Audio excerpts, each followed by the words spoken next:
ఉంటారనమాట ఇంట్లో. సో ఇట్లా అబ్బాయిలతో స్నేహం చేసామనుకోండి, మనమందరం ఏమవుతామో చెప్తాను ఒకసారి. ఇట్లా అబ్బాయితో స్నేహం చేస్తే మనందరం కూడా పిల్లలు చెడ్డోళ్ళు అయిపోతాం. ఓకేనా? చెడ్డోళ్ళు అయిపోతాం. అదే మనం కనుక చక్కగా ప్రతి ఆదివారం సండే స్కూల్ కి వెళ్లి చక్కగా ఇదిగో ఇటువంటి అబ్బాయిలు, ఈ అబ్బాయిలు అయితే చక్కగా సండే స్కూల్కి వెళ్తారు, మంచిగా పాటలు నేర్చుకుంటారు, మంచిగా అమ్మ నాన్న వాళ్ళు చెప్పిన మాట వింటారు, ఎప్పుడు తను తింటారు అనమాట. ఓకే, ఇటువంటి పిల్లలతో కనుక మనం స్నేహం చేసామనుకో మనమవుతాం తెలుసా? పిల్లలు అందులో చెప్పడం ఎటువంటి పిల్లలు అవుతాం? మంచి పిల్లలం అయిపోతాం. చెప్పక కొట్టండి గట్టిగా. కాబట్టి మనము తల్లిదండ్రుల చేత ప్రేమించబడే పిల్లల్లాగే ఉండాలి, కానీ తల్లిదండ్రుల చేత తన్నులు తినే పిల్లలాగా ఉండకూడదు. అట్ ద సేమ్ టైం దేవుడు ప్రేమించే పిల్లల్లో మనం అందరూ ఉండాలి, సైతాన్ పిల్లలుగా మనం ఉండకూడదు.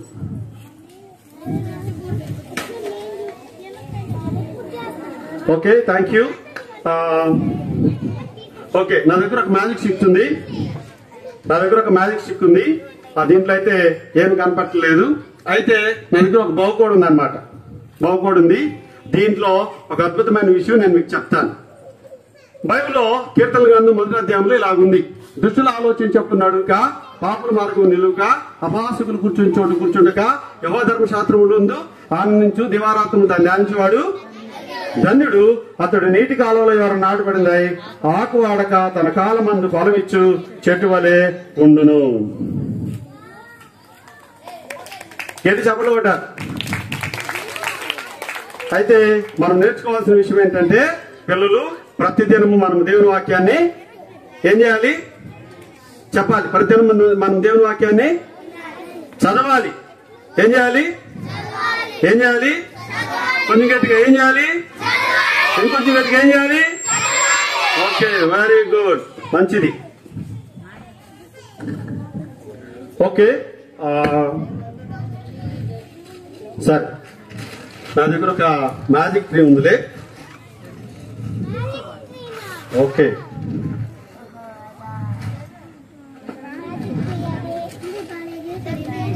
ఓకే, నా దగ్గర ఒక మ్యాజిక్ ట్రీ ఉంది. సో చాలా మంది పిల్లలు ఏమనుకుంటారంటే చక్కగా పాటలు పాడాలనుకుంటారు. ఇంకేం చెప్పండి? చక్కగా డాన్స్ చేయాలనుకుంటారా? ఓకే, చక్కగా వాక్యం చెప్పాలనుకుంటారు, ఇంకా చక్కగా పరిచయం చేయాలనుకుంటారు, ఇంకా ప్రార్థన చేయాలనుకుంటారు. అయితే వీళ్ళందరూ అలాగూ చేయడానికి ప్రయత్నం చేస్తారే తప్పనిచ్చి ఎవరు ఆ స్థానానికి రారు. అయితే అప్పుడు మనం చేయవలసిన పని ఏంటంటే, పిల్లలు యేసు ప్రభు దగ్గరికి వచ్చి, యేసు ప్రభువా, నేను అన్నీ ఇలాగ చేయాలనుకుంటున్నాను అని యేసు ప్రభుని అడగలిగితే, యేసు ప్రభు చేసే గొప్ప పని ఏంటో తెలుసా పిల్లలు? యేసు ప్రభు చేసే గొప్ప పని ఏంటంటే, అద్భుతంగా ఆయన చేసే పని ఏం చేసే పిల్లలు? ఆయన చేసే పని ఏంటంటే అద్భుతంగా మనకి అవన్నీ ఇస్తాడు. చెప్పండి పడదాం గట్టిగా. కాబట్టి మనకి ఏది కావాలన్నా దేవుని అడిగితే దేవుడు మనకి అనుగ్రహిస్తాడు.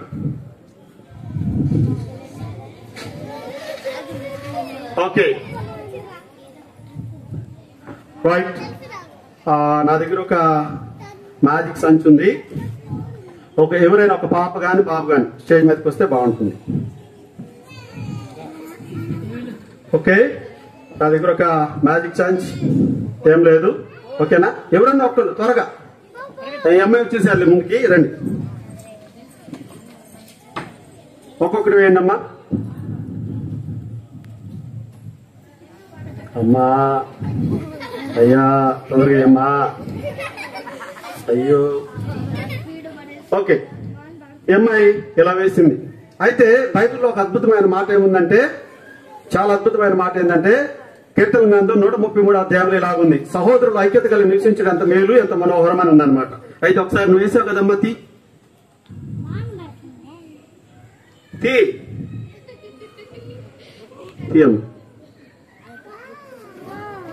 అటు చూపించు. కాబట్టి కుటుంబంలో, సంఘములో, సమాజంలో సహోదరులు ఐక్యత కలిగి నివసించుట ఎంత మేలు, అంత మనోహరం అని దేవుని వాక్యం తెలియజేస్తుంది. థ్యాంక్ యూ అమ్మా, కూర్చో.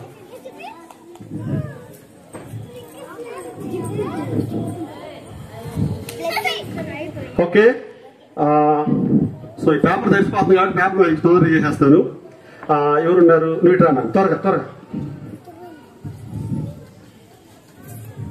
ఏం పేరు నీ పేరు? నందకిషోర్. నందకిషోర్ ఎర్రకలతో వచ్చాడు, పైకి నిద్ర వస్తున్నట్టుంది పాపం బాగా. రావట్లేదా? ఓకే. ఈ అబ్బాయికి ఒక డౌట్ వచ్చిందంట, దేవుడు ఎక్కడ ఉంటాడు అని. డౌట్ వస్తే మేము చిన్నప్పుడు తాతల దగ్గరకు నాయనమ్మ దగ్గరికి వెళ్ళేవాళ్ళం మంచి మంచి కథలు చెప్పమని. ఈ అబ్బాయి వాళ్ళ తాత దగ్గరికి వెళ్ళాడు. తాత దేవుడు ఆడ ఉంటాడు అని అడిగాడంట. దేవుడు చెప్పండి పిల్లలు, దేవుడు ఎక్కడ ఉంటాడు అని అడిగాడంట. అడిగితే వాళ్ళ తాత ఈ అబ్బాయితో చెప్పాడు, దేవుడు కొండ మీద ఉంటాడని చెప్పాడు. ఎక్కడ? సరే ఈ అబ్బాయి చిన్నపిల్లాడు కదా, నందకిషోర్ టక టక టక కొండెక్కితే దేవుడు ఆడ కనపడలా. మళ్ళీ తాత దగ్గరికి వచ్చాడు. తాత కొండ మీద దేవుడు ఉంటాడు, కొండ మీద లేడు, తాత ఆడుంటాడు అన్నాడంట. అప్పుడు ఆ తాత అన్నాడు, అయ్యా కొండ మీద దేవుడు ఉన్నాడు, ఎక్కడ ఉంటాడంటే ఆకాశంలో ఉంటాడని చెప్పాడంట. ఎక్కడ? చెప్పాలి గట్టిగా. ఎక్కడ? ఆకాశంలో వెళ్ళాలంటే ఏం ఎక్కాలి? విమానం ఎక్కాలి, ఏరోప్లైన్. ఓకే. శంషాబాద్ మన దగ్గరికి విజయవాడ గన్నవరం ఎయిర్పోర్ట్ ఉందిగా, గన్నవరం ఎయిర్పోర్ట్కి వెళ్ళాడు. అక్కడ విమానం ఎక్కి సల్లలో కూర్చున్నాడు అబ్బాయి. అబ్బా భలే పెట్టాడు పళ్ళు బయట. ఓకే, విమానం ఎక్కాడు. విమానంలో తిరుగుతున్నాడు కానీ ఎక్కడ దేవుడు కనపడలా. మళ్ళీ ఇంటికి వచ్చాడు. తాత దేవుడు కొండ మీద ఉంటాడన్న ఒక్కలేడు, దేవుడు ఆకాశంలో ఉంటాడన్న ఒక్కలేడు, దేవుడు ఆడుంటాడు తాత అన్నాడంట. అప్పుడు ఆ తాత అన్నాడంట, దేవుడు గ్యాలాక్సీలో ఉంటాడు అన్నాడంట. ఎక్కడ? గ్యాలాక్సీలో వెళ్ళాలంటే ఏమెక్కాడు? రాకెట్. ఓకే, శ్రీహరికోట వెళ్ళాడు, సతీష్ అంతర్గం సెంటర్కి వెళ్ళాడు, ఎక్కాడు రాకెట్, పోయింది. మొత్తం చూస్తున్నాడు, ఎక్కడ కనపట్లా. మళ్ళీ తాత దగ్గరికి వచ్చాడు. అప్పుడు తాత అడుగుతున్నాడు, తాత దేవుడు కొండ మీద లేడు, దేవుడు ఆకాశంలో లేడు, దేవుడు గ్యాలాక్సీలో లేడు, దేవుడు ఆడుంటాడు అని అడిగాడంట. అప్పుడు వాళ్ళ తాత నిదానించి చెప్పాడంట, నాన్న దేవుడు కొండ మీద ఉన్నాడు, దేవుడు ఆకాశంలో ఉన్నాడు, దేవుడు గ్యాలాక్సీలో ఉన్నాడు, కానీ దేవుడు మనుషుల హృదయాల్లో ఉంటాడని చెప్పాడట. పిల్లలు చెప్పలు కూడా అన్నా. అందుకే దేవుడు స్పష్టంగా చెప్పాడు, నీ హృదయమే నా ఆలయము అన్నాడు. అందుకే ప్రకటన గ్రంథంలో చాలా అద్భుతంగా ఆయన రాశాడు ఈ మాట, ఇదిగో నేను హృదయం అనే తలుపు వద్ద నిలబడి ఉన్నాను, ఎవరైతే నా స్వరం విని ఆ తలుపు తీస్తారో నాతో కూడా అతడితో నేను కలిసి భోజనం చేస్తానన్నాడు.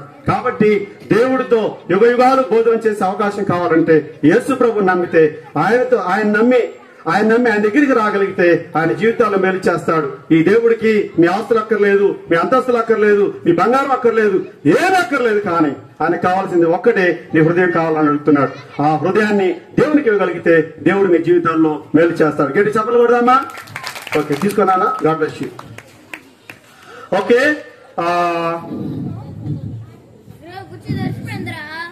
తడిసిపోయింది లేరా, ఏం కాదు, ఇబ్బంది పడదాకా. ఓకే, నా దగ్గర ఒక చిన్న మగ్గు ఉంది.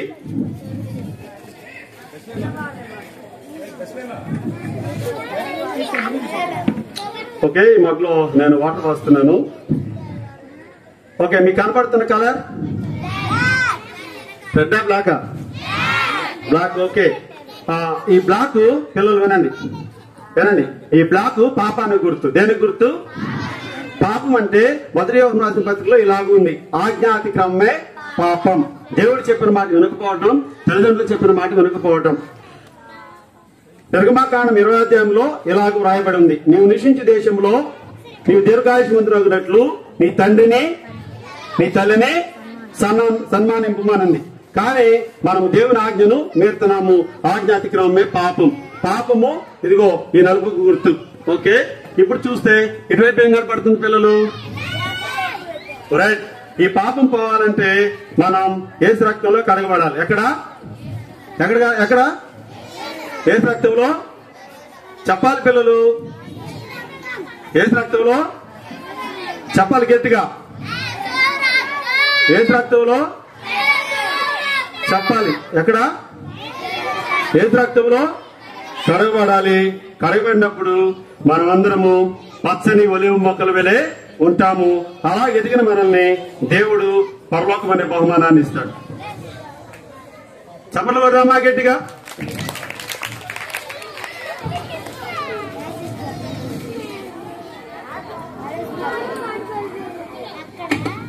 ఓకే,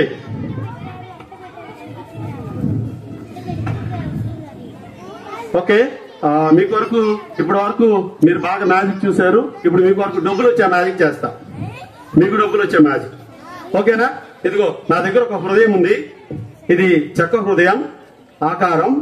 ఎవరైనా వచ్చి ఈ కనపడుతున్న రంధ్రం కాకుండా ఇంకేదన్నా రంధ్రం ఉంటే చూడొచ్చు. నువ్వు రానా వచ్చి ఒకళ్ళు ఎవరైనా. ఈ అబ్బాయి ఎవరు స్పీడ్గా వస్తున్నాడు. మేమేం చేయలేము నాయన, ఎవరు ముందు వచ్చేవాళ్ళు. అక్క చూడక్క కరెక్ట్ గా ఏమైనా కనపడుతుందా? ఏం కనపడుతుంది? మనుషులు కనపడుతున్నారా? అబ్బాయి మరీ తెలివితేటలా ఉంది. మనుషులు కాదమ్మా, ఈ రంధ్రం కాకుండా ఇంకేమైనా రంధ్రాలు ఉన్నాయా? ఫోటో తీయండి, బాగా కనపడుతుంది. సరే ఓకే, థ్యాంక్ యూ. వెళ్ళి కూర్చోమ్మా. ఈ చిన్నపిల్లల హృదయాన్ని అవ్వాలి చాలా తెలివిగా దొంగిలిస్తాడు. ఎలా అంటే తనకు అబద్ధాస్తాల్లో ఎలా చిన్న చిన్న అబద్ధాలు, హలో పిల్లలు, చిన్న చిన్న అబద్ధాలు, చిన్న చిన్న దొంగతనాలు. చిన్న చిన్న దొంగతనాలు అంటే ఏంటి? ఆడపిల్లలు ఏం చేస్తారు? ఎరైజర్స్, ఇంకేం దొంగతనం చేస్తారు? ఆడపిల్లల రింగులు, ఇవన్నీ దొంగతనం చేస్తుంటారు కదా. అయితే పిల్లలు అలాగా తనకు అబద్ధాస్తాలు బంధించి వేస్తాడు. అయితే ఇదిగో నేను ఈ విషయాన్ని చెప్తున్నప్పుడు నాకు ఒక పోయం గుర్తొస్తా ఉంది. చిన్నప్పుడు నేను నేర్చుకున్న poem. Johnny Johnny eating sugar, telling lies, open your mouth అన్నాడంట. నేను మీ తెలుగులో చెప్తాను. మరి జానిగా జానిగా ఏం చేస్తున్నారు? జానిగా పందాలు అంటున్నారు. జానిగా నోరు తెరువురా జానిగా అంటే అన్నాడట. సో చిన్ననాటి నుంచే చిన్నపిల్లలకు అపవాది తనకు అబద్ధావస్థల్లో బంధించి వేసి అబద్ధాలు, చిన్న చిన్న దొంగతనాలు, తల్లిదండ్రుల మాట వెలిగిపోవటాలు నేర్పిస్తా ఉంటాడు అనమాట. అయితే ఇప్పుడు ఈ థ్రెడ్ లో నుంచి ఈ హార్ట్ ని ఎవరైతే తీయగలిగితే వాళ్ళకి నేను 500 రూపాయలు ఇస్తా. రూల్ ఏంటంటే 1 నుంచి 10 నెంబర్లు. పైన వర్షం పడుతుంది, చేతిలో థ్రెడ్ ఉంది, మధ్యలో హార్ట్ ఉంది. త్వరగా వచ్చి సో ఈ ఓకే పరిగెత్తున్నాను, ముందుకు వచ్చాయి. అది అబ్బాయి ఎవరు పరిగెత్తున్నాడు, చాలా స్పీడ్ గా 500 కావాలంట. బాబు నువ్వు కాదు, వెనకాల నుంచి పరిగెత్తున్నాడు. అక్క కిందకి వెళ్ళక్క, మరి నువ్వే అక్క.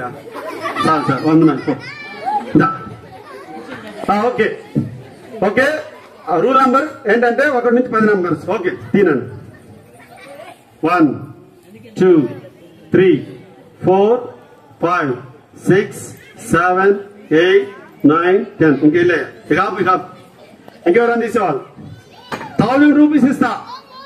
శుభ్రంగా మనం ఎవరు ఈ అబ్బాయి ఎవరు లగెత్తుతున్నాడు, ఈ అక్క వచ్చేసిందిరా. ఓకే 1 2 3 4 5 6 7 8 9 10. అక్క ఓకే, ఇంకెవరైనా తీయగలిగిన వాళ్ళు త్వరగా. ఓహో సో వీటి వస్తాయి అయ్యా, ఒక్కళ్ళే. Okay ready. 1 2 3 4 5 6 7 8 9 10. చాలయ్యా. ఓకే పిల్లలు, ఇలాగా అబ్బాయి అందరూ చిక్కుముళ్ళు వేశారు. పాప నువ్వు ఇటు రమ్మా, నువ్వే ఇట్రా త్వరగా. పాప నువ్వు కూడా రమ్మా, వాటర్ బాటిల్ ఉన్నామ్మా ఇట్రా. ఆ అమ్మాయి కాదు, ఈ అమ్మాయి. త్వరగా పరిగెత్తారు. ఓకే, అపవాది తన అబద్ధాస్తాల్లో ఇలాగా హృదయాన్ని బంధించి వేస్తాడు. ఇదా నన్ను ఇవ్వట్టుకో, హృదయాన్ని బంధించి వేస్తాడు. అయితే ఎవరైతే ఇలాగా హృదయం బంధించబడినప్పుడు యేసు ప్రభు దగ్గరికి వచ్చి, యేసు ప్రభువా నేను పాపిని, నన్ను క్షమించు అంటే ఆయన చేసే పని ఏంటంటే ప్రతి పాపాన్ని ఆయన క్షమిస్తాడు. అందుకే కీర్తన గ్రంథంలో చాలా అద్భుతంగా రాశాడు. ఏమనంటే తూర్పుకి పడమటికి ఎంత దూరమో అంత దూరాన్ని మీ పాపాన్ని విసిరేస్తానన్నాడు.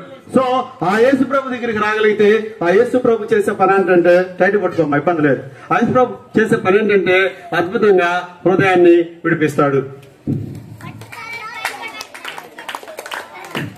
మీకు డౌట్ ఇంకా ఇదిగో ఎన్ని చెప్పలు కదా అమ్మా. కాబట్టి ఆ యేసు ప్రభుని నిజరక్షకుడుగా అంగీకరించి ఎవరైతే యేసు ప్రభువా నా హృదయంలోకి రా, నా పాపాలు క్షమించని అడుగుతారో వారి హృదయాల్లోకి ఈ దేవుడు రావడానికి సిద్ధంగా ఉన్నాడు.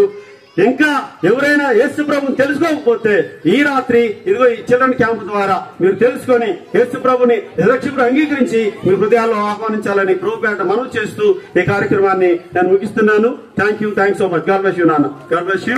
మరి కొద్దిసేపట్లో మరి హైదరాబాద్ నుంచి పింకీ వచ్చింది. పింకీ మనతో మాట్లాడడానికి సిద్ధంగా ఉంది. అందరూ రెడీగా ఉండండి. ఓకేనా?